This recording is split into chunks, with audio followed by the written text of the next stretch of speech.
Hello मेरे प्यारे प्यारे चुनमुनुस, कैसे हो आप सब लोग। मैं हूँ सोनम मोहिनी, आपकी बायोलॉजी एजुकेटर, और स्वागत है आप सबका Sudhanshu MBBS and Sonam Mohini biology channel. तो आज हम लोगों का है day 2 of this 21 day series, और आज हम लोग पढ़ने जा रहे हैं मियोसिस। बेसिकली दिस मियोसिस वाला जो टॉपिक है, ये टॉपिक सबसे ज्यादा मुश्किल लगता है बच्चों को, क्योंकि वो पहले से माइटोसिस पढ़ रखे होते हैं, सेल साइकिल पढ़ रखे होते हैं। अब मोस्टली बच्चों को ऐसे दिक्कत आती है कि मैम मियोसिस में ना दो चीजें, मियोसिस 1, मियोसिस 2। भाई अब मियोसिस 1 का क्या करें, मियोसिस 2 तो फिर भी माइटोसिस जैसा है। तो देखो, टेंशन की बात बिल्कुल नहीं है, क्योंकि पूरी की पूरी मियोसिस यानी कि रिडक्शन डिवीजन, यानी कि वो सेल डिवीजन जो कि जर्म सेल्स में होता है गैमीट फॉर्मेशन के लिए, ये पूरा साइकिल, पूरा का पूरा डिवीजन हम बहुत अच्छे से आज की क्लास में समझने वाले हैं। एंड थोड़े बहुत ट्रिक्स भी आपको बताऊंगी, थोड़ी बहुत निमोनिक्स भी आपको बताऊंगी, जिससे आप लोगों को याद करने में प्रॉब्लम ना हो। और चलो शुरू करते हैं। तो देखो, बेसिकली मियोसिस अगर हमें पढ़ना है ना, तो हमारे दिमाग में क्या चीजें होनी चाहिए, मैं आप लोगों को थोड़ी देर का टाइम दे रही हूँ, आप लोग फिगर आउट करोगे आखिर ऐसी क्या चीज आपको पता होनी चाहिए मियोसिस समझने से पहले। आपको पता होना चाहिए ऑटोसोम्स और एलोसोम्स के बारे में, ऑटोसोम्स एंड एलोसोम्स के बारे में, ठीक है। आपको पता होना चाहिए somatic cells and germ cells के बारे में, जर्म सेल्स के बारे में। होप कि आपको ये पता होगा। नहीं पता है तो भी कोई टेंशन नहीं है, तुम्हारी सोनम मैम सब कुछ क्लियर कर देगी। तो देखो, सोमैटिक सेल्स और जर्म सेल्स ये हमारी बॉडी में पाए जाने वाले दो डिफरेंट टाइप के सेल्स होते हैं, ठीक है। अब ये दो डिफरेंट टाइप के सेल्स हमारी बॉडी में क्यों होते हैं, तो इसका भी आंसर फटाफट से देखो। सोमैटिक सेल्स आपकी बॉडी में प्रेजेंट होता है सेल रिपेयर, रीजेनरेशन, रीजेनरेशन, ठीक है, रिप्लेसमेंट। कोई सेल या टिश्यू खराब हो गया है, डेड हो गया है, उसे रिप्लेस करना, उसे रीजनरेट करना, ठीक है, उसे रिपेयर करना, इन सब चीजों का काम जब हमारी पूरी बॉडी में हो रहा होता है, डिफरेंट सेल्स में हो रहा होता है, वो सेल्स सोमैटिक सेल्स होते हैं। जर्म सेल्स होते हैं वो सेल्स जहां पर एक्चुअल में मियोसिस होती है, एक्चुअल में मियोसिस होती है, ताकि ताकि गैमीट का फॉर्मेशन हो सके, गैमीट का फॉर्मेशन हो सके, ठीक है। Sexual reproduction in flowering plants आप लोगों ने पढ़ा है, आप लोगों ने ह्यूमन रिप्रोडक्शन पढ़ा है। तो जैसे कि मान लो स्पर्मेटोजेनेसिस में आप लोगों ने पढ़ा स्पर्मेटोगोनिया के बारे में। वो स्पर्मेटोगोनिया क्या होती है, मेल जर्म सेल्स होती हैं, ऐसी सेल जिसमें मियोसिस होगी तो मेल गैमीट का फॉर्मेशन होगा। फीमेल में आपने oogonia पढ़ा है, oogonia क्या है, वो फीमेल जर्म सेल्स है, ऐसी जर्म सेल जिसमें जब मियोसिस होगी तो फीमेल गैमीट का प्रोडक्शन होगा। तो जो सेल जिसमें मियोसिस हो और वो गैमीट बनाए, हैप्लॉइड गैमीट्स, ऐसे सेल जर्म सेल्स होते हैं, और वो सिर्फ और सिर्फ रिप्रोडक्टिव सिस्टम में ही पाए जाते हैं और बाकी कहीं नहीं पाए जाते।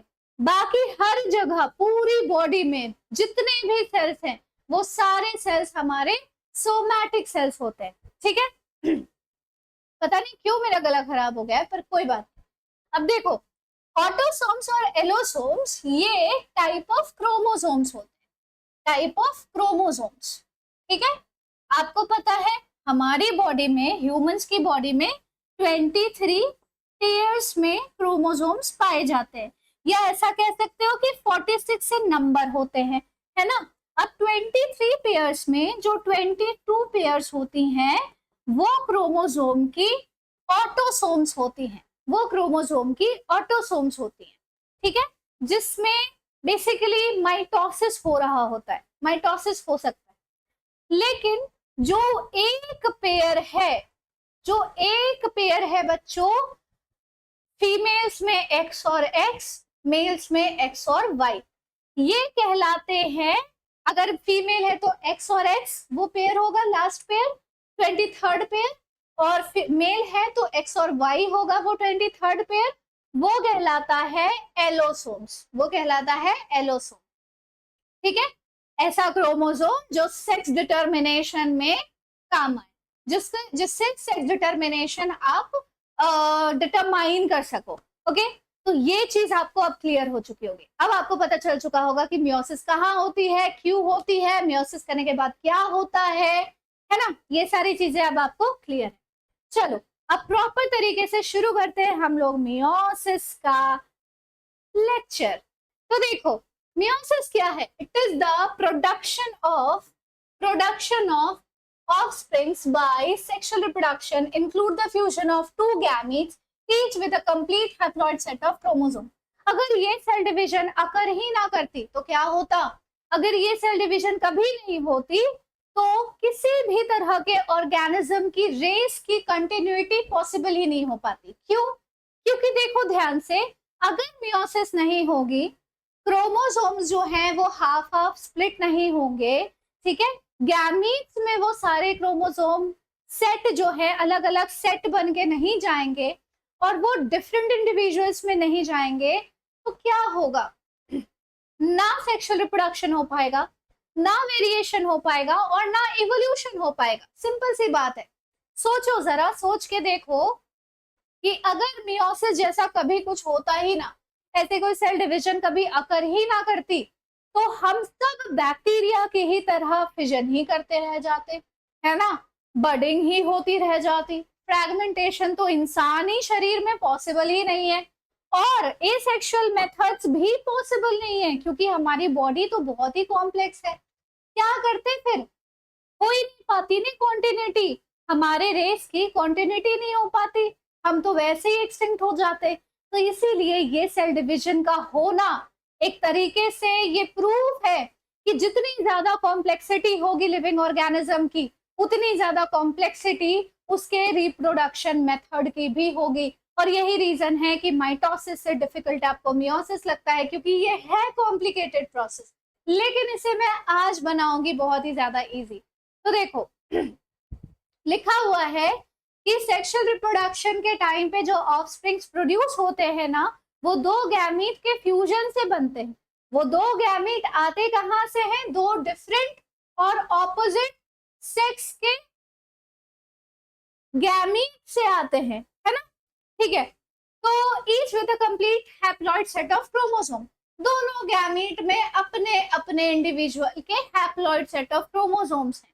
जैसे मान लो मैं हूं, मेरे हर एक सेल में डिप्लॉइड सेट ऑफ क्रोमोसोम्स हैं। मेरे एग सेल्स जो होंगे उसमें हैप्लॉइड सेट ऑफ क्रोमोसोम होगी, क्योंकि मियोसिस हो गई है oogonia में, ठीक है। जब रिप्रोडक्शन का टाइम आएगा तो जो मेरे पार्टनर का स्पर्म होगा वो भी हैप्लॉइड सेट ऑफ क्रोमोसोम ही कंटेन कर रहा होगा। फिर ये दोनों haploid set of chromosomes fuse करके एक डिप्लॉइड सेट ऑफ क्रोमोसोम का एक इंडिविजुअल क्रिएट करेंगे, बीइंग अ ह्यूमन 46 क्रोमोसोम वाला एक ह्यूमन प्रोड्यूस हो जाएगा। तो देखो gametes are formed from specialised diploid cells, हम उसी को क्या कहते हैं, जर्म सेल्स कहते हैं। हम उसी को क्या बोलते हैं, जर्म सेल्स बोलते हैं। यानी बेसिकली जर्म सेल्स में हम देखेंगे मियोसिस होता हुआ, और मियोसिस के बाद हमें 4 हैप्लॉइड गैमीट्स मिलने वाली है, 4 हैप्लॉइड गैमीट्स मिलने वाली है बच्चों, ठीक है। स्पेशलाइज्ड सेल डिवीजन जो क्रोमोसोम नंबर को रिड्यूस करता है, यही रीजन है कि इसे रिडक्शन डिवीजन भी बोला जाता है। यही रीजन है कि इसे रिडक्शन डिवीजन भी बोला जाता है।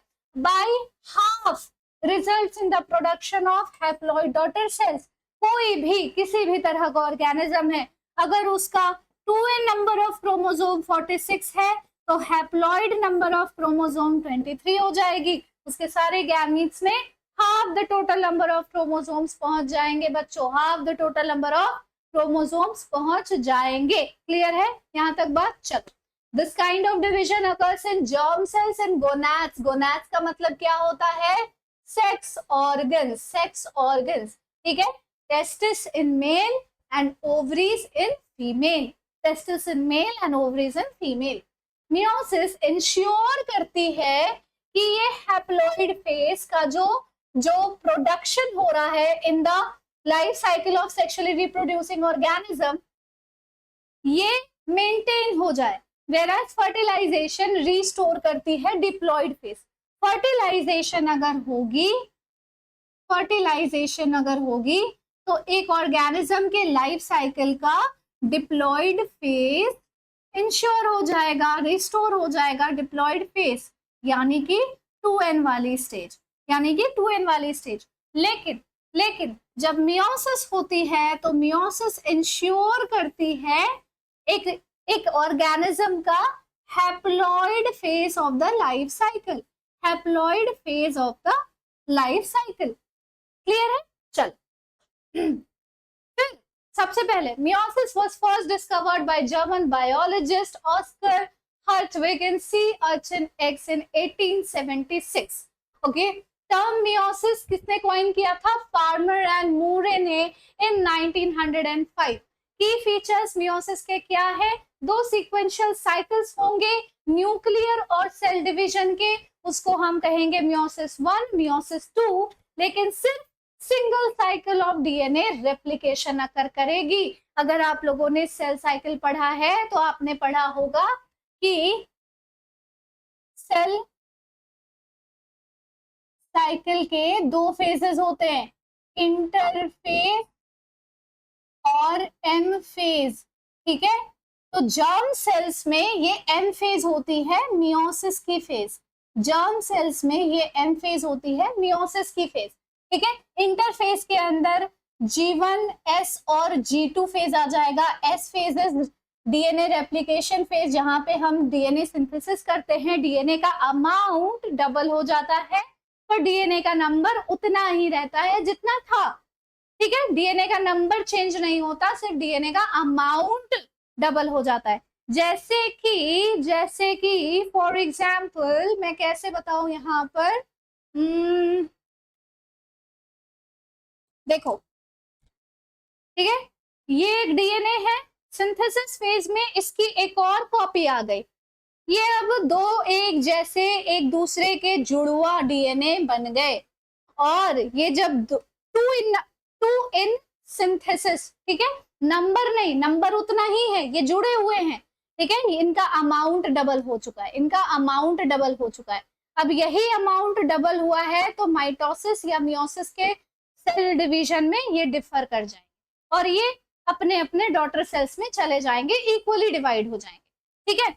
चलो, तो मियोसिस 1 इनिशिएट होती है after the parental chromosomes have replicated to produce identical sister chromatid at the S phase, यानी कि सिंथेसिस फेज में जब डीएनए का टोटल डीएनए की जो क्वांटिटी है वो डबल हो चुकी है, टोटल डीएनए की जो क्वांटिटी है, क्वांटिटी, ठीक है, क्वांटिटी में तुम नंबर ना समझ लो, क्रोमोसोम नंबर बेटा उतना ही रहता है, सिर्फ और सिर्फ उसकी क्वांटिटी बढ़ जाती है, वो डबल हो जाता है, ठीक है, ऐसा ही समझो बस।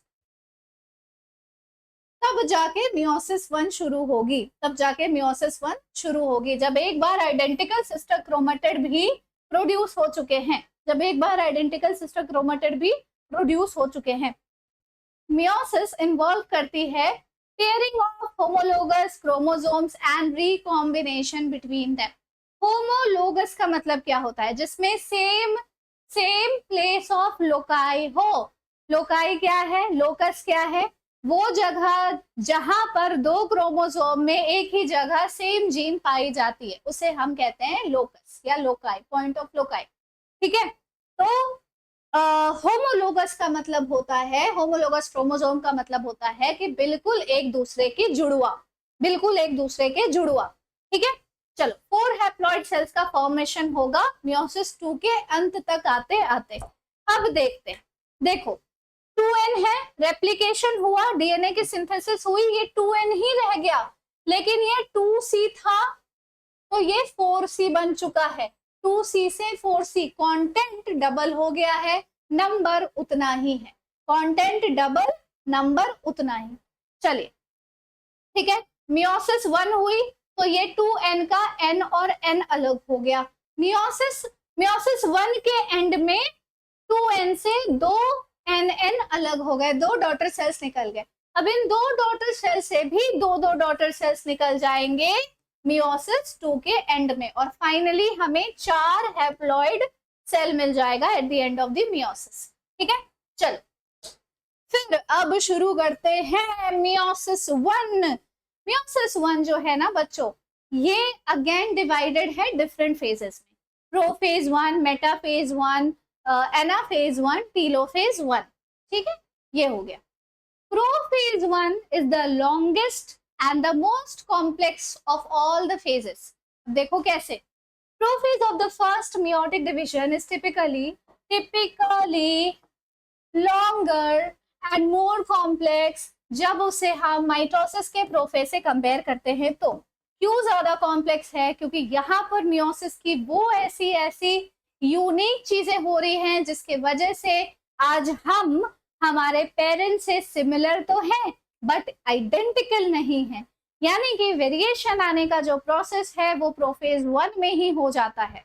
ठीक है, चलो prophase of first meiotic division is typically longer, more complex when compared to prophase of mitosis। ये सेम चीज बार बार लिख गई है क्या, कोई बात नहीं। It has been further divided into the following 5 phases based on the chromosomal behavior: leptotene, zygotene, pachytene, diplotene, dikinesis। lepto, zygo, pachy, diplo, dikinesis। lepto, zygo, pachy, diplo, diakinesis. इसको ऐसा एक मतलब समझ लो कि थोड़ा पोएटिक वे में पढ़ोगे, थोड़ा सा राइमिंग करके पढ़ोगे, याद हो जाएगा, अगर याद नहीं है तो। ठीक है, लेप्टोजाइगो पैकीटीन पैकी डिप्लो डायकाइनेसिस, लेप्टोजाइगो पैकी डिप्लो डायकाइनेसिस। ओके, सबसे पहले हम बात करेंगे लेप्टोटीन के बारे में। लेप्टोटीन यानी कि लेप्टोनीमा, लेप्टो लिपट जाओ, किसके अराउंड, धागे की तरह लिपट जाओ। ठीक है, पतंग खेला है कभी, पतंग उड़ाया है कभी, तो वो जो मांझा होता है वो उस वुडन उसके साथ लिपटा हुआ होता है। ठीक है, वो जो धागे होते हैं मांझा ही कहते हैं ना उसे। ठीक है, तो लिपटा हुआ होता है, ऐसे याद रखना। तो लेप्टोटीन फेज में जो क्रोमोसोम्स है वो धीरे धीरे कॉम्पैक्ट होना शुरू कर जाते हैं। अब यही है बस जो लेप्टोटीन में हो रहा है, बाकी का सब कुछ अब होगा जाइगोटीन, पैकीटीन, डिप्लोटीन, डायकाइनेसिस, बाकी सब में। तो देखो कॉम्पैक्शन ऑफ क्रोमोसोम्स कंटिन्यू होती है throughout the leptotene. One of the 2 centrioles के जो पेयर्स होंगे वो बिगिन करेंगे to move to the opposite side. कौन से ऑपोजिट साइड, दोनों पोलर रीजन्स में, दोनों पोलर रीजन्स में सेंट्रियोल्स जो है वो मूव करना शुरू कर जाएंगे। That is when the cell division का जो वो प्रिपरेशन है शुरुआत से वो होना शुरू होता है। बोथ द सेंट्रियोल पेयर्स और सेंट्रोसोम्स डेवलप करते हैं एस्ट्रल रेज। एस्ट्रल रेज जब डेवलप करेंगे तो वहां से स्पिंडल फाइबर्स निकलेंगे, और वही स्पिंडल फाइबर्स क्रोमेटिड के साथ बाइंड करके जब खिंचाव होगी ना तो दोनों ऑपोजिट पोल्स के तरफ एक क्रोमोसोम के क्रोमेटिड्स जो है वो सेपरेट होकर चले जाएंगे, and that will happen afterwards. ठीक है, वो मेटाफेज वाले स्टेज में होगा, वो बात की बात। Now in cells undergoing meiosis there are 2 set of chromosomes। ये बात तो सबको पता होनी चाहिए। such chromosomes are called homologous chromosome। 2 set of chromosomes होते हैं उन cells में जिसमें meiosis होनी है, जिसमें meiosis होनी है। एक जैसे chromosomes को हम homologous chromosomes बोलते हैं। one of the chromosome belong to the father and is called the paternal chromosome, and is called the paternal chromosome। चलिए आगे चलते हैं, बात करते हैं अब हम लोग दूसरे वाले के बारे में। पहला वाला तो है जो पैटर्नल क्रोमोसोम कहलाएगा, और दूसरा वाला जो है जो मैटरनल क्रोमोसोम कहलाएगा। होमोलोगस क्रोमोसोम एक दूसरे के साथ रिजेंबल करते हैं in the position of their centromeres shape and size, shape and size, ठीक है, समझ में आ रही है बात?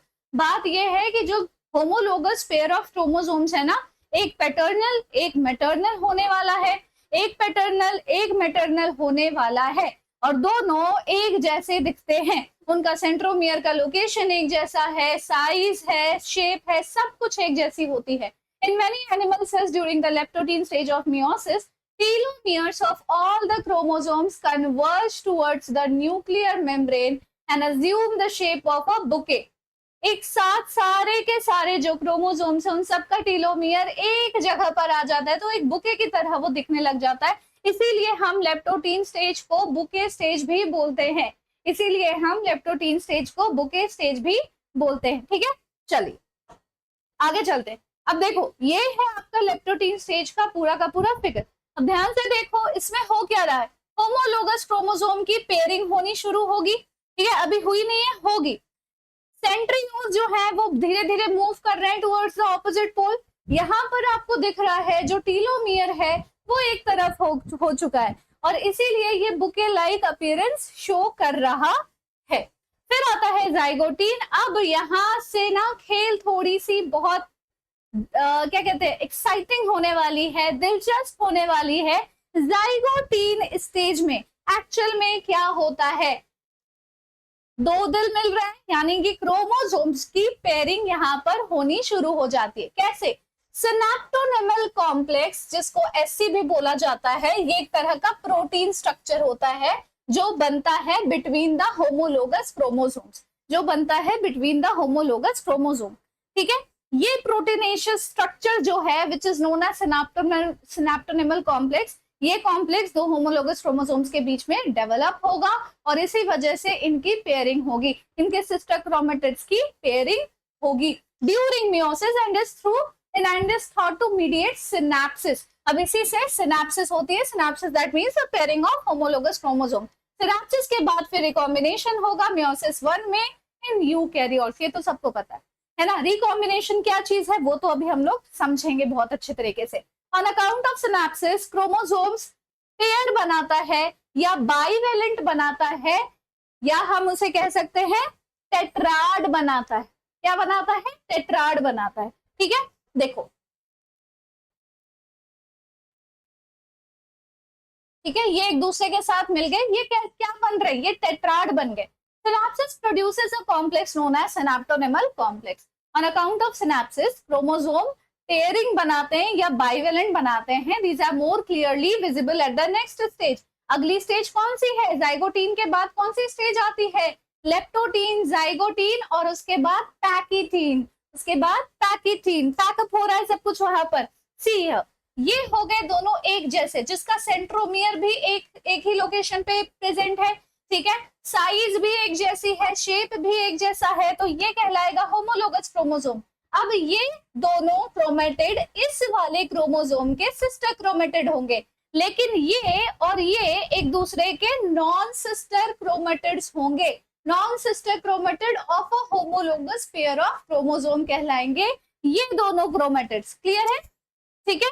सिनेप्टोनेमल कॉम्प्लेक्स ये प्रोटीनेशियस स्ट्रक्चर बन के तैयार हो गया और ये चिपक गए, यानी कि पेयरिंग हो गई है होमोलोगस क्रोमोसोम की, और इसी स्ट्रक्चर को हम बोलते हैं बाइवेलेंट। आगे चलते हैं।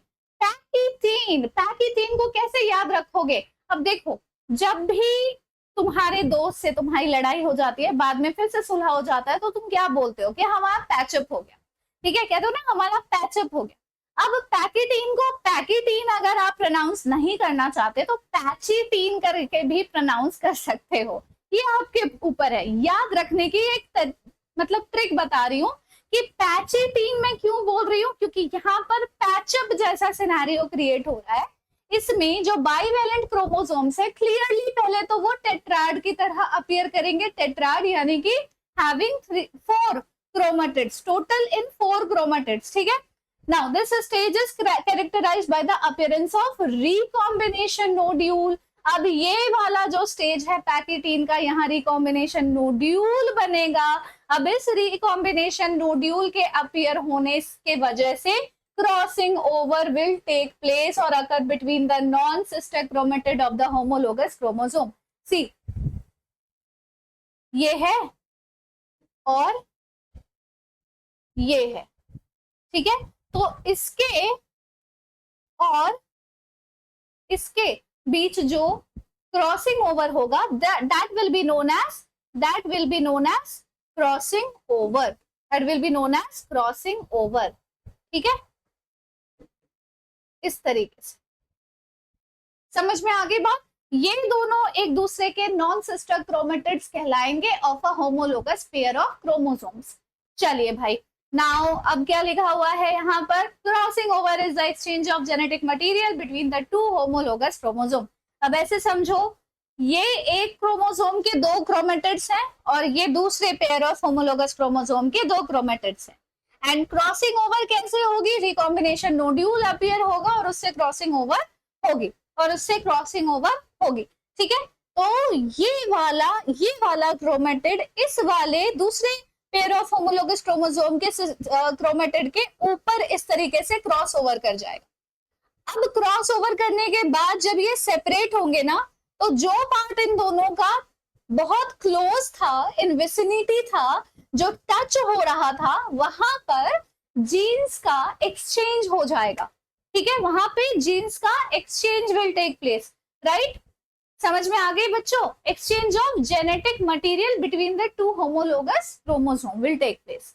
Now crossing over is also enzyme mediated process and the enzyme involved उसे हम कहते हैं रिकॉम्बिनेज। रिकॉम्बिनेज एंजाइम के प्रेजेंस में crossing over will take place. Crossing over से रिकॉम्बिनेशन होता है जेनेटिक मटेरियल का ऑन द टू क्रोमोसोम, क्योंकि इस पार्ट पे जो जेनेटिक मटेरियल था वो इधर आ चुका है, इधर जो था वो इधर आ चुका है, एक्सचेंज हो गई है चीजें। Recombination between the homologous chromosome is completed by the end of pachytene, ठीक है। पैचअप हो चुका है, ठीक है, पैचअप कंप्लीट हो गया पैचीटीन में, ऐसे करके समझो, ठीक है। पैकीनीमा का मतलब होता है थिक थ्रेड्स, यानी मोटे धागे जैसा अपीयर करना। तो यहाँ पर वैसे ही कुछ चीजें आपको देखने को मिल रही है, living the chromosomes linked at the sites of crossing over. चलो देखो, यहाँ पे बहुत अच्छे तरीके से डिपिक्ट किया गया है, अगर ध्यान से देखोगे तो दोबारा समझने की जरूरत ही नहीं पड़ेगी। सी, ये दोनों एक दूसरे का होमोलोगस नॉन सिस्टर क्रोमेटिड्स हो गए ऑफ अ होमोलोगस क्रोमोसोम, ठीक है। इन दोनों के बीच में क्रॉसिंग ओवर हुआ है। अब इसके इस वाले एरिया में यहाँ के जेनेटिक मटेरियल आ गया और इसके इस वाले एरिया में यहाँ का जेनेटिक मटेरियल आ गया। तो हम क्या बोलेंगे, इन दोनों को रिकॉम्बिनेंट क्रोमेटिड बोलेंगे, जिन क्रोमेटिड्स के बीच में रिकॉम्बिनेशन हुई है। लेकिन इन दो क्रोमेटिड्स के बीच में कोई रिकॉम्बिनेशन नहीं हुई, क्योंकि कोई क्रॉसिंग ओवर नहीं हुआ है, इसीलिए हम इसे नॉन रिकॉम्बिनेंट क्रोमेटिड बोलेंगे। क्लियर। चलो फिर आते हैं हम लोग second last stage of prophase 1 में, दैट इज डिप्लोटीन। डिप्लो यानी कि ऑलरेडी यहाँ पे समझ में आ रहा है कि डिप्लो का मतलब होता है दो, कोई भी चीज 2 इन नंबर, ठीक है। डिप्लोटीन का मतलब हो गया कि दो थ्रेड्स आपको दिखने लग जाएंगे। बिगिनिंग ऑफ डिप्लोटीन रिकॉग्नाइज होती है by the dissolution of the synaptonemal complex. अब वो प्रोटीन का बना हुआ था, वो सिनेप्टोनिमल कॉम्प्लेक्स, वो प्रोटीन डिग्रेड हो जाएगी, वो डिसॉल्व हो जाएगी, और इससे क्या होगा, जो रिकम्बाइंड होमोलोगस क्रोमोसोम्स थे बाइवैलेंट के, वो सेपरेट हो जाएंगे एक दूसरे से, accept at the site of crossover. वो सेपरेट हो जाएंगे क्रॉसओवर्स को छोड़कर, जहां पर जिस जगह पर क्रॉसओवर हुआ था वहां को छोड़कर बाकी वो अपना सेपरेट हो गए। जो एक शेप का स्ट्रक्चर बना at the site of crossing over, इस वाले को बोला जा रहा है, ये जो एक शेप का स्ट्रक्चर बना at the site of crossing over, ठीक है, इसी को बच्चों क्या बोला जाता है, कियाज्मेटा का फॉर्मेशन होना बोला जाता है, कियाज्मेटा बोला जाता है। इन oocytes of some vertebrate, diplotene can last for months और ईयर्स। वर्टिब्रेट्स आप लोगों ने oogenesis पढ़ी होगी, तो oogenesis में भी डिप्लोटीन की ही स्टेज अरेस्ट हो जाती है जब तक बच्ची का प्यूबर्टी हिट नहीं हो जाता। तो जो मेंस्ट्रुअल साइकिल पहली बार उसे आता है ना, तो डिप्लोटीन के आगे की सारी स्टेजेस जब होने लग जाती है, तब सेकेंडरी oocyte जो है वो रिलीज होता है ग्राफिन फॉलिकल से, या फिर हम बोल सकते हैं कि ओवरी से रिलीज होता है, इसी को ओव्यूलेशन बोला जाता है। अदरवाइज जो पहला मेंस्ट्रुअल साइकिल है उसके होने से पहले और बच्ची के जन्म के बाद इतने महीने इतने सालों तक जो कहते हैं जो कंडीशन बनी रही वो यही कंडीशन बनी रहती है, ठीक है, फीमेल के oocytes में। चलिए तो देखो इस तरीके से क्रॉसओवर वाली जगहों पर ये जो एक्स शेप बन रहा है दैट इज कियाज्मेटा का फॉर्मेशन, दैट इज कियाज्मेटा का फॉर्मेशन। चलिए फिर बात करते हैं डायकाइनेसिस। काइनेसिस का मतलब क्या होता है? काइनेसिस का मतलब होता है किसी चीज का डिवाइड होना, किसी चीज का अलग होना, सेपरेट होना, ठीक है, मूव कर रहा है। काइनेसिस, काइनेमैटिक्स आप लोगों ने फिजिक्स में पढ़ी है, वहां पर हो क्या रहा होता है, किस चीज के बारे में है वो chapter, that is all about speed, velocity, acceleration, basically something is moving. तो यहाँ पर भी समथिंग इज मूविंग, क्या मूव कर रहा है ध्यान से देखो। फाइनल स्टेज है ये मियोसिस के प्रोफेज 1 का, दैट इज डायकाइनेसिस, और इसमें कियाज्मेटा का टर्मिनलाइजेशन हो जाता है, यानी कि वो जो एक्स शेप का स्ट्रक्चर बन रहा था क्रॉसओवर के साइड पर, अब वो टर्मिनलाइज हो जाएंगे, वो खत्म हो जाएंगे, ठीक है। During this phase the chromosomes are fully condense, पूरी तरह से वो कंडेंस हो चुके हैं वापस से। मियोटिक स्पिंडल जो है वो अपने अपने जगह पर असेंबल हो चुकी है ताकि होमोलोगस क्रोमोसोम के सेपरेशन की तैयारी की जा सके, ठीक है। वो जो येलो और रेड वाले थे ना, ये आपस में सेपरेट होने वाले हैं बच्चों, ये आपस में सेपरेट होने वाले हैं। तो bye the end of the diakinesis nucleolus disappear हो जाएगा पूरी तरह से एंड न्यूक्लियर एनवेलप भी ब्रेक डाउन कर चुका होगा।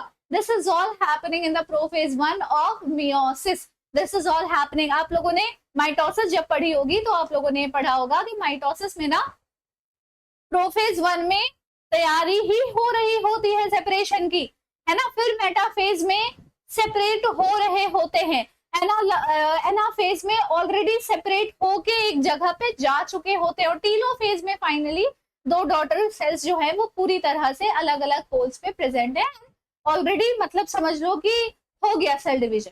उसी तरह से मियोसिस में भी प्रोफेज 1 में तैयारी ऑलमोस्ट पूरी है, बस मेटाफेज 1 आते ही सेपरेशन स्टार्ट हो जाएगा, ठीक है। Bye the end of diakinesis nucleolus disappear होंगे, न्यूक्लियर एनवेलप भी ब्रेक डाउन करेगा, स्पिंडल फाइबर्स जो है वो पूरी तरह से रेडी है। डायकाइनेसिस रिप्रेजेंट करता है ट्रांजिशन टू मेटाफेज, मतलब अब थोड़े ही टाइम में मेटाफेज का स्टेज जो है वो आ जाए, ठीक है। देखो ध्यान से, सिनेप्सिस देखो, ये हो गया लेप्टोटीन, न्यूक्लियर एनवेलप वो क्या कहते हैं अपीयर है, ठीक है, पैकिटीन है, फिर कियाज्मेटा, आपको यहाँ पे कियाज्मा विजिबल हो रहा होगा। अब धीरे धीरे करके बाइवेलेंट जो है वो रेडी हो चुका है मेटाफेज स्टेज के लिए। फिर बात करते हैं मेटाफेज 1 में क्या होगा। इसमें जो बाइवेलेंट क्रोमोसोम्स थे जो इक्वाटोरियल प्लेट पर अलाइन हो चुके थे, वो पहले तो अलाइन हो रखे होंगे। माइक्रोट्यूब्यूल्स जो ऑपोजिट पोल्स में प्रेजेंट है ऑफ द स्पिंडल, वो अटैच करेंगे अपने आप को होमोलोगस क्रोमोसोम के किससे, काइनेटोकोर से। There are 2 centromeres in each bivalent, हर बाइवेलेंट में 2 सेंट्रोमियर है कि नहीं है। देखो एक ये हो गया, एक ये हो गया, और दूसरा ये हो गया, है ना। तो 2 सेंट्रोमियर है, इन्हीं दोनों को तो अलग अलग होना है, इन्हीं दोनों को तो अलग अलग होना है, ठीक है। फिर आता है एनाफेज 1 बच्चों। एनाफेज 1 में जो होमोलोगस क्रोमोसोम्स हैं वो पूरी तरह से सेपरेट हो चुके होते हैं, while sister chromatids remain associated with the centromere, यानी कि येलो वाला अलग हो चुका है और ये ब्लू वाला अलग हो चुका है, ये सेंट्रोमियर अलग हो गया और ये वाला अलग हो गया, ठीक है। ये चला गया उस तरफ और ये चला गया इस तरफ।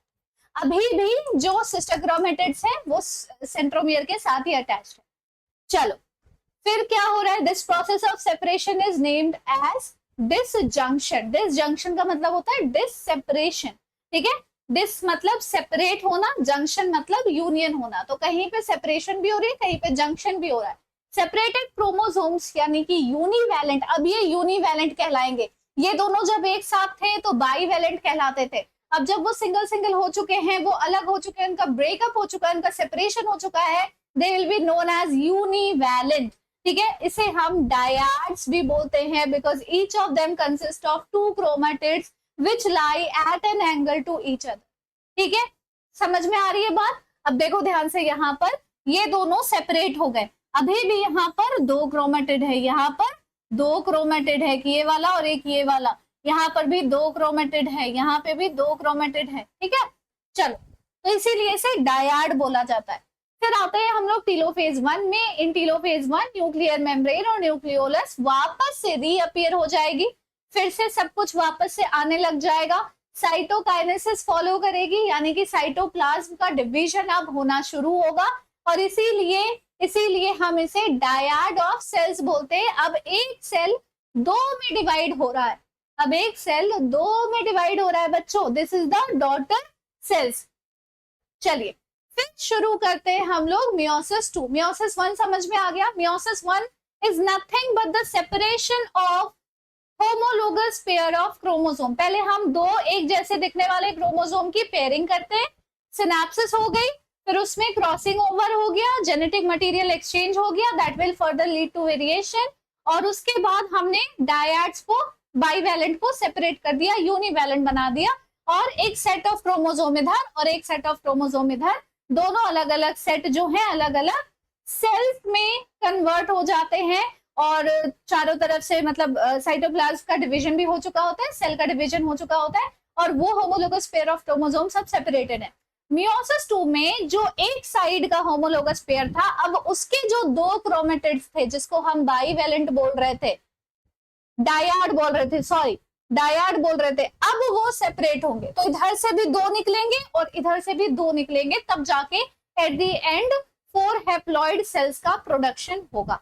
चलो, मियोसिस 2 इनिशिएट होता है तुरंत साइटोकाइनेसिस के बाद, usually before the chromosomes are fully elongated, इससे पहले कि वो पूरी तरह से इलोंगेट हो जाए, लंबे लंबे से धागे जैसे बन जाए, उससे पहले ही मियोसिस 2 शुरू हो जाती है। कभी कभी मियोसिस 1 के कॉन्ट्रास्ट में मियोसिस 2 जो है नॉर्मल माइटोसिस जैसा ही होता है। अगर आपने माइटोसिस पढ़ी है, आपको अगर माइटोसिस का पूरा प्रोसेस पता है, जिसमें प्रोफेज, मेटाफेज, एनाफेज, टीलोफेज, सब सारे फेजेस हो रहे थे, क्या क्या हो रहे थे, सेम टू सेम समझ लो आपकी मियोसिस 2 में होता है। प्रोफेज 2 में देखो क्या होगा, न्यूक्लियर मेम्ब्रेन डिसअपियर हो जाएगी प्रोफेज 2 में, ठीक है, क्रोमोसोम्स फिर से कॉम्पैक्ट हो जाएंगे, थोड़े से गाढ़े हो जाएंगे, कंडेंस हो जाएंगे, and they will be starting to visible, ठीक है, starting to be visible inside under the microscope. Metaphase 2 is the best stage to view chromosome, ठीक है।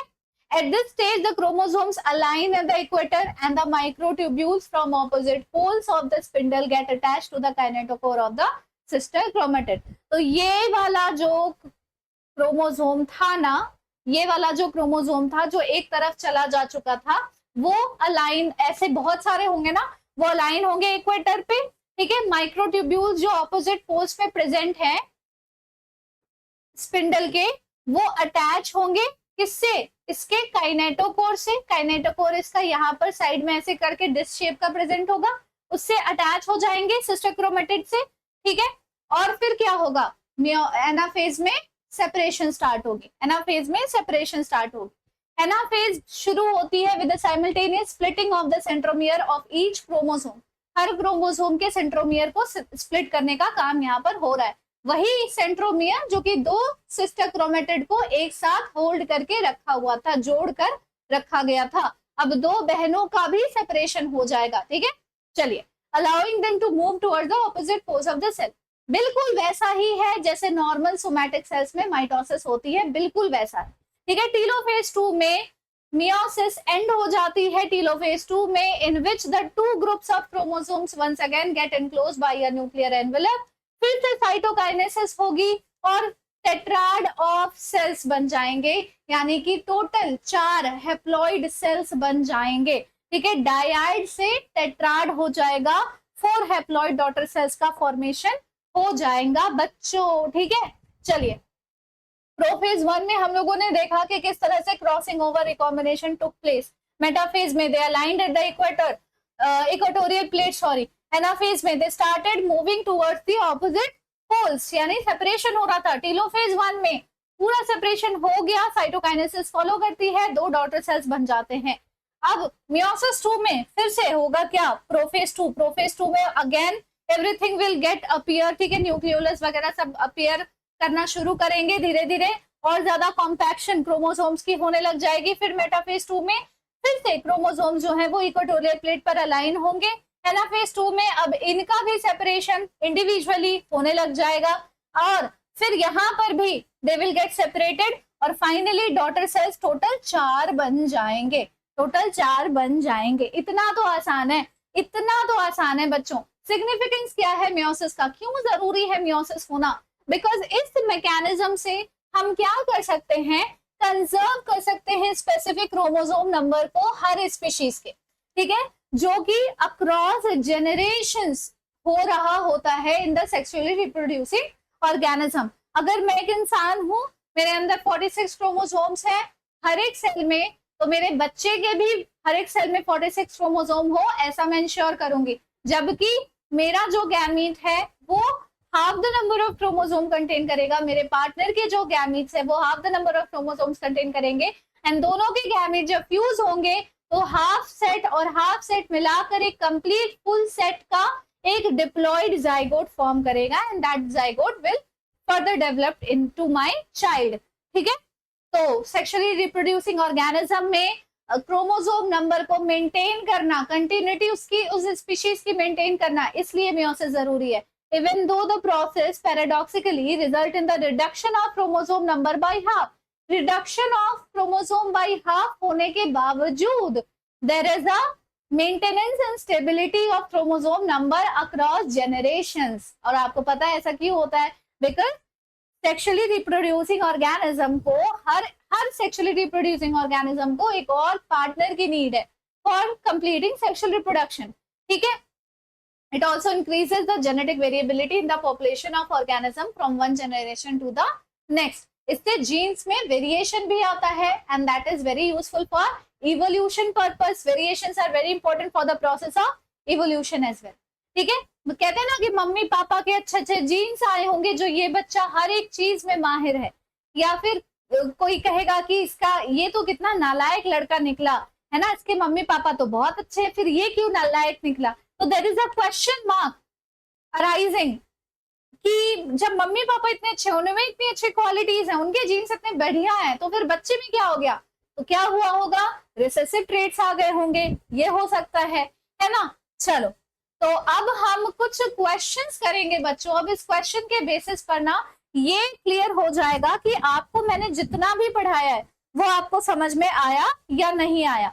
पहले तो आई होप कि आपको समझ में आ गया होगा, बट चलो क्वेश्चन भी करके एक बार देख लेते हैं, ठीक है। चलिए, so given below are the two statement. Statement 1 है कि chromosome become gradually visible under the light microscope during the leptotene stage. क्या ये बात सच है? सच है। The beginning of the diplotin stage is recognized by the dissolution of synaptonymal complex। क्या ये बात सच है? ये भी सच है बच्चों, ये भी सच है, ठीक है। So in the light of the above statement, choose the correct statement from the options given below। Both statement 1 and 2 are true। Both statement 1 and 2 are false। Statement 1 is true, 2 is false। Statement 1 is false and statement 2 is true। तो दोनों statement क्या है, सच है कि गलत है? बिल्कुल सच है ना बेटा, कोई तो दिक्कत ही नहीं है। क्या होता है ना, पैकेटीन में पैचअप हुआ। पैचअप क्यों हुआ? सिनेप्टोनिमल कॉम्प्लेक्स की वजह से उनकी सिनेप्सिस हुई थी, पेयरिंग हुई थी, तो क्रॉसिंग ओवर भी हो पाई। तो फिर क्रॉसिंग ओवर भी हो पाई, इसी वजह से वो जुड़े हुए थे। तो उसके बाद वाले स्टेज में, डिप्लोटीन स्टेज में, एटलीस्ट वो थोड़ा सा डिफर तो करेंगे, वो थोड़ा सा दूर दूर तो जाएंगे, है कि नहीं?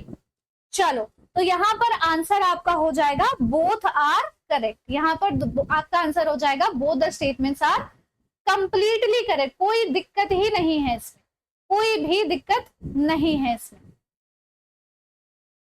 ठीक है। तो both statement 1 and 2 are true. Next question पे चलते हैं। अब हम लोग मैच करो लिस्ट 1 को लिस्ट 2 से। डाइकाइनेसिस में क्या हो रहा है, पैकेटीन में क्या हो रहा है, जाइगोटीन में क्या हो रहा है, लेप्टोटीन में क्या होता है? तो सिनेप्टोनिमल कॉम्प्लेक्स का फॉर्मेशन कब हो जाता है? कंप्लीशन ऑफ टर्मिनलाइजेशन ऑफ कियाज्मेटा कब हो जाती है? Chromosomes look like thin threads, ऐसा कब होता है? अपीयरेंस ऑफ रिकॉम्बिनेशन नोड्यूल्स, ये कब बन रही होती है? बहुत आसान क्वेश्चन है। पहले तो मैं आपको 10 सेकंड का टाइम दूंगी, पहले तो आप खुद से इसको करने की कोशिश करोगे, और अगर नहीं हो पाता है फिर तो मैं हूं ही आप लोगों के साथ। तो आई होप अभी तक आप लोगों ने करना शुरू कर दिया होगा, ठीक है। तो डाइकाइनेसिस में बेटा जी कियास्मेटा पूरी तरह से टर्मिनलाइज हो जाता है ना, तो यहाँ पर ये हो जाएगा। पैकेटीन में क्या हो रहा है, पैचअप हो रहा है ना। पैचअप कैसे होगा, रिकॉम्बिनेशन नोड्यूल बनेंगे तभी तो पैचअप होगा। जाइगोटीन में ही तो सिनेप्टोनेमल कॉम्प्लेक्स की फॉर्मेशन हो रही होती है। एंड लेप्टोटीन स्टेज में क्रोमोसोम पतले पतले थ्रेड जैसे दिख रहे होते हैं। तो A2B4C1 यानी कि आपका आंसर हो गया सी। बहुत आसान, वेरी वेरी इजी। चलिए एक और क्वेश्चन फटाफट से करते हैं। क्रोमोसोम, देखो ये सारे क्वेश्चंस आपके पीवाईक्यूज में पूछे हुए हैं और हर साल पूछे जा रहे हैं। ऐसा नहीं है कि कोई ऐसा साल निकल गया हो जिसमें इस तरह का क्वेश्चन नहीं आता है। हर साल इस चैप्टर से क्वेश्चन आ रहा है और इस टॉपिक से भी क्वेश्चंस पूछे जाते हैं, इसीलिए मैंने आप लोगों को ये वाला टॉपिक आज करवाया है। तो देखो, chromosome start pairing together to form synaptonemal complex. कितनी बार बताना पड़ेगा, सिनेप्टोनेमल कॉम्प्लेक्स कब फॉर्म कर रहा है, ये कितनी बार बताना पड़ेगा बच्चों, कितनी बार बताऊंगी मैं। तो ये कब हो रहा है, जाइगोटीन स्टेज में हो रहा है। क्रोमोसोम विजिबल होते हैं under light microscope and compaction continue हो जाती है। ये कब हो रहा होता है बेटा जी, ये तो लेप्टोटीन वाली बात हो गई। 4 chromatid of bivalent chromosome distinct हो जाते हैं, रिकॉम्बिनेशन नोड्यूल अपीयर होता है। बेटा जी ये तो रिकॉम्बिनेशन, फिर से कंबाइन करेंगे, पैचअप करेंगे, ठीक है। और जो बचा है डिसोल्यूशन वाला वो हो गया आपका डिप्लोटीन स्टेज में। डिसोल्यूशन, देखो डिसोल्यूशन वाली जब बात आएगी तो वो डिप्लोटीन में, और टर्मिनलाइजेशन ऑफ कियास्मेटा होगा तो वो डाइकाइनेसिस में। ये याद रखना, बहुत इंपॉर्टेंट है। तो आंसर आपका हो जाएगा A2B4, A2B4, A2B4, A2B4, ठीक है। D will be the right answer. Next question पे चलते हैं। Recombination between homologous chromosome is completed by the end of, किस कौन से स्टेज के एंड होते होते रिकॉम्बिनेशन जो है वो कंप्लीट हो चुका होता है, तो पैकेटीन, ठीक है। चलिए D is the right answer. Next question है, which of the following stages of meiosis involve division of centromere. Centromere का डिवीजन इसमें से कौन से स्टेज ऑफ मियोसिस में होता है, सेंट्रोमियर का डिवीजन बच्चों बहुत इंपॉर्टेंट है। मियोसिस के कौन से स्टेज में सेंट्रोमियर का डिवीजन होगा, मेटाफेज 1, मेटाफेज 2, एनाफेज 2 या फिर टीलोफेज, या फिर टीलोफेज। कौन सा आंसर, क्या होगा इसका आंसर। तो देखो बेटा जी, मियोसिस के कौन से स्टेज में सेंट्रोमियर डिवाइड हो रही है, सेंट्रोमियर डिवाइड होती है पहली बात तो एनाफेज में, ठीक है, एनाफेज में डिवाइड होती है। तो यहाँ पर आंसर हो जाएगा एनाफेज 2, आंसर हो जाएगा एनाफेज 2, ठीक है। एनाफेज 1 तो ऑप्शन में ही नहीं है पहली बात। फिर process of appearance of recombination nodule occur at which sub stage of prophase 1 in the meiosis, that is zygotene, pachytene, diplotene, diakinesis. Recombination nodule का अपीयरेंस कब होगा बच्चों, रिकॉम्बिनेशन नोड्यूल अगेन पैकेटीन, ठीक है। चलिए नेक्स्ट क्वेश्चन है, select the correct statement. Tetrad का formation leptotene में देखा जा रहा है, ये करेक्ट है ये। चलो, during anaphase the centromere split and chromatid separate होते हैं, terminalization take place during pachytene. Oh God, nucleolus Golgi complex ER ये रिफॉर्म होते हैं ड्यूरिंग टीलोफेज। अच्छा चलो, crossing over takes place between sister chromatid of homologous chromosome, sister chromatid of homologous chromosome में crossing over हो रही है। चलिए तो आपको बताना है इसमें से कौन से स्टेटमेंट्स जो हैं वो करेक्ट है। आपको इसमें से करेक्ट स्टेटमेंट्स बताने हैं बच्चों, आपको इसमें से करेक्ट स्टेटमेंट बताना है। तो एक एक करके पहले डिस्कस कर लें। तो देखो जी, टेट्राड का जो फॉर्मेशन है वो हमें लेप्टोटीन में नहीं जाइगोटीन में देखने को मिलता है, पहली बात। तो ये वाला स्टेटमेंट तो हो गया आपका गलत। फिर आता है एनाफेज में सेंट्रोमियर स्प्लिट होके क्रोमेटिड को सेपरेट करते हैं, क्या ये बात सच है बच्चों, ये बात तो बिल्कुल सच है। Terminalisation takes place during pachytene, तो बेटा जी टर्मिनलाइजेशन जो है वो पैकेटीन में नहीं डायकाइनेसिस में होती है, डायकाइनेसिस में होती है, ठीक है। न्यूक्लियोलस गोल्जी कॉम्प्लेक्स ER ये सब बन जाते हैं टीलोफेज में, ये सब टीलोफेज में बन जाते हैं। क्या ये बात सच है, क्या ये बात सच है, ये बात बिल्कुल सच है। Crossing over takes place between sister chromatid, क्या सिस्टर क्रोमेटिड में होता है? नहीं बेटा जी नहीं, क्रॉसिंग ओवर किस में होता है? Between non sister chromatid of homologous chromosome. तो यहाँ आंसर क्या हो जाएगा? बी और डी। बहुत सिंपल, बहुत ही क्लियर। चलिए नेक्स्ट क्वेश्चन है द डिसोल्यूशन। मैंने आपको बोला था सिनेप्टोनिमल कॉम्प्लेक्स का डिसोल्यूशन डिप्लोटीन में होगा, टर्मिनलाइजेशन ऑफ कियास्मेटा ये होगा डाइकाइनेसिस में। तो इतना आसान है ये, diplotene will be the right answer. Next question, select the correct sequence of sub stage of prophase 1 of meiosis meiotic division. अच्छा जी, तो करेक्ट सीक्वेंस बताना है, ठीक है। Leptotene D D A B E C, D A B E C, C is the right answer, C is the right answer. मैंने आप लोगों को कल नहीं मतलब मैंने आप लोगों को बहुत ही राइमिंग तरीके से याद करवाया था। लेप्टोजाइगोपैकीडिप्लोडाइकाइनेसिस, लेप्टोजाइगोपैकीडिप्लोडाइकाइनेसिस, ठीक है। चल next, the appearance of recombination nodule. ये रिकॉम्बिनेशन नोड्यूल ना मेरे दिमाग में से नोड्यूल बना देगा। नोड्यूल रिकॉम्बिनेशन की वापस से रिकम्बाइन हो गए, पैचअप कर लिया है, तो पैकीटीन में ही तो पैचअप करेंगे, ठीक है। अच्छा यहाँ पे ये नहीं पूछा जा रहा, यहाँ पे ये पूछा जा रहा है कि कैरेक्टराइज क्या करता है रिकॉम्बिनेशन नोड्यूल का प्रेजेंट होना, क्या कैरेक्टराइज करता है? बाईवेलेंट या site eight which crossing over will occur, या टर्मिनलाइजेशन, या सिनेप्टोनिमल कॉम्प्लेक्स, तो ये पूछा जा रहा है। चलो ठीक है, तो इसका आंसर क्या होगा बच्चों? इसका आंसर होगा जब रिकॉम्बिनेशन नोड्यूल बनती है तो वहीं पर क्रॉसिंग ओवर होता है, वहीं पर क्रॉसिंग ओवर होता है। सो नेक्स्ट क्वेश्चन है regarding meiosis, which of the statement is incorrect, ठीक है। डीएनए रेप्लिकेशन होती है एस फेज ऑफ मियोसिस 2 में, मियोसिस 2 में कौन सा एस फेज है भाई? Pairing of homologous chromosome and recombination occur in meiosis 1, ठीक है। 4 haploid cells are formed at the end of meiosis 2, ये भी ठीक है। There are 2 stages in meiosis, meiosis 1 and 2, ये भी ठीक है। तो हमें इनकरेक्ट बताना था, इनकरेक्ट हमारे पास एक ही है और वो है डीएनए रेप्लिकेशन जो कि एस फेज ऑफ इंटरफेज में होता है, मियोसिस 2 में नहीं। Which stage of meiosis can last for months or years in the oocytes of some vertebrate? Dikinesis नहीं। लेप्टोटीन, पैकेटीन, डिप्लोटीन, इसमें से कौन सा ऐसा स्टेज है जो कि वर्टिब्रेट्स के oocytes में मंथ्स और years तक बना रहता है, चलता रहता है? तो वो हो जाएगा डिप्लोटीन की स्टेज, वो हो जाएगी डिप्लोटीन की स्टेज, ठीक है। करेक्ट सीक्वेंस अगेन आपको बताने हैं। इस तरह का क्वेश्चन ना आप एक्सपेक्ट कर सकते हो नीट में पूछे जाने के लिए, बहुत इंपॉर्टेंट है क्वेश्चंस बच्चों। इस तरह का क्वेश्चन आप लोग आसानी से एक्सपेक्ट कर सकते हो कि आएगा ही आएगा, ठीक है। तो आपको सीक्वेंस बताना है इवेंट्स के। तो सबसे पहले क्या होता है? सिनेप्सिस होती है? नहीं, पहले तो क्रोमोसोम विजिबल होगी अंडर माइक्रोस्कोप, ठीक है।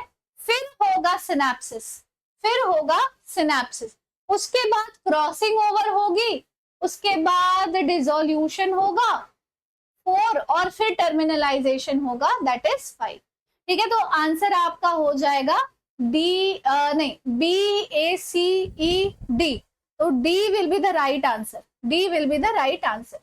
देन बाइवेलेंट और tetrad formation is the characteristic feature observe during. Bivalent कब बनता है या टेट्राड का फॉर्मेशन कब बनता है? Chiasmata and zygotene, synaptonemal complex in zygotine stage, chiasmata in diploidine stage, synaptonemal complex in pachytene stage। आखिर ये कब बन रहा है बच्चों? टेट्राड का फॉर्मेशन आखिर कब बन रहा है? जब सिनेप्टोनिमल कॉम्प्लेक्स की कब फॉर्मेशन हो जाता है तब, ठीक है। चलो आगे चलते हैं। अगला क्वेश्चन है which of the following stages of meiosis involves division of centromere. Centromere का डिवीजन कब हो रहा है? तो अगेन सेम क्वेश्चन है, अलग अलग सालों में एक ही जैसा क्वेश्चन पूछ लिया गया, बिल्कुल रिपीटेड क्वेश्चन हो गया ये, ठीक है। Which stage of meiotic prophase show terminalisation. Again terminalisation का मतलब हो गया बिल्कुल लास्ट वाली स्टेज, टर्मिनलाइज कर दिया गया, डाइकाइनेसिस हो चुकी है। Okay so guys this is all for today's class बच्चों। आई होप आप लोगों को मियोसिस का टॉपिक बहुत अच्छे से क्लियर हो चुका होगा। हम लोग मिलेंगे अगली क्लास में एक और बेहतरीन से टॉपिक के साथ। अब आप लोगों को कमेंट करके मुझे बताना है कि आप वैसे अपनी तरफ से बताओ कि कौन सा ऐसा टॉपिक है जिसमें आपको सबसे ज्यादा दिक्कत आ रही है। मैं उस टॉपिक पर भी वीडियो बनाकर आपको शेयर करने की कोशिश करूंगी। जरूरी नहीं है कि जो मैंने शेड्यूल शेयर किया है सिर्फ उसी शेड्यूल के अकॉर्डिंग सारे टॉपिक्स आपको मिले। आपको पर्सनली भी जिस टॉपिक में सबसे ज्यादा दिक्कत होगी, हम उस टॉपिक का वेटेज देखेंगे कि क्या उसका वेटेज है, सब कितने सारे बच्चों को उसी सेम टॉपिक पे दिक्कत है, और हम उस वीडियो को जरूर बनाएंगे और आपकी मदद जरूर करेंगे। तो वीडियो अच्छी लगी हो तो लाइक शेयर और सब्सक्राइब तो जरूर कर देना। एंड मिलते हैं अगली वीडियो में। Take care, thank you so much and bye bye.